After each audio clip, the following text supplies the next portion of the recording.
মহাভারতে ভীষ্ম কে, এই সম্বন্ধে আমরা আলোচনা করব। যেটা মহাভারতে ভীষ্ম ছিলেন হস্তিনাপুর রাজপরিবারের প্রবীণ পিতামহ এবং মহাভারতের সবচেয়ে জ্ঞানী, বীর ও ত্যাগী ব্যক্তিদের একজন। তার আসল নাম ছিল দেবব্রত। ভীষ্ম উপাধি পান তার মহান প্রতিজ্ঞার জন্য। পিতা রাজা শান্তনু, হস্তিনাপুরের রাজা, মাতা গঙ্গা দেবী, নদী দেবী, সৎ মাতা সত্যবতী, ভাই চিত্রাঙ্গদ ও বিচিত্রবীর্য সৎ ভাই, ভ্রাতুষ্পুত্র পাণ্ডু ও ধৃতরাষ্ট্র, তাদের পিতা বিচিত্রবীর্য। গঙ্গা দেবী রাজা শান্তনুকে 7টি সন্তান জন্ম দেন, কিন্তু 7জনকেই নদীতে নিক্ষেপ করেন। অষ্টম সন্তান দেবব্রত, যা ভীষ্মকে রাজা বানান। তখন গঙ্গা তাকে স্বর্গীয় শিক্ষা দিয়ে রাজা শান্তনুর কাছে ফিরিয়ে দেন।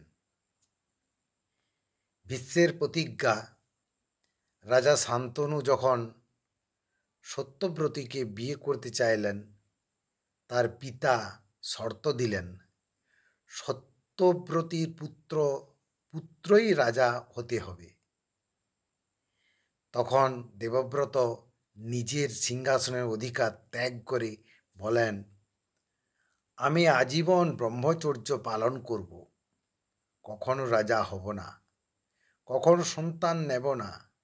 এই কঠিন শপথ স্বর্গ দেবতারাও বিস্মিত হন। তখন তাকে আশীর্বাদ দিয়ে বলেন, তুমি ভীষ্ম নামে অমর খ্যাতি পাবে। কুরুক্ষেত্রের যুদ্ধে ভীষ্ম ছিলেন কৌরবদের পক্ষে প্রধান সেনাপতি, তবে তিনি পাণ্ডবদের প্রতি স্নেহশীল ছিলেন। তিনি কখনো অন্যায় করতে চাননি, কিন্তু নিজের প্রতিজ্ঞা রক্ষা করতে বাধ্য হয়েছিলেন। কৃষ্ণ ও অর্জুনের সঙ্গে তার যুদ্ধ মহাভারতের অন্যতম প্রধান মহান অধ্যায়। ভীষ্মের মৃত্যু, অর্জুন তার শরীরে অসংখ্য বাণ, তীর নিক্ষেপ করেন। তিনি বাণসজ্জা হয়ে শুয়ে থেকে মৃত্যুর সময় বিলম্ব করেন, কারণ তিনি ইচ্ছা মৃত্যুর বর পেয়েছিলেন। তিনি সূর্যনারায়ণ হলে মৃত্যুবরণ করেন, জ্ঞান ও ধৈর্যের প্রতীক হয়ে।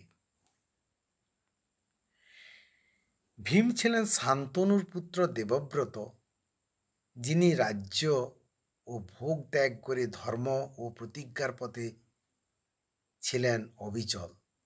তার ত্যাগ, বীরত্ব, ন্যায়বোধ আজও মানুষের হৃদয়ে অমর। সুতরাং ভিডিওটি ভালো লাগলে লাইক, শেয়ার, কমেন্ট ও সাবস্ক্রাইব করতে ভুলবেন না। সুস্থ থাকবেন, ভালো থাকবেন। ধন্যবাদ।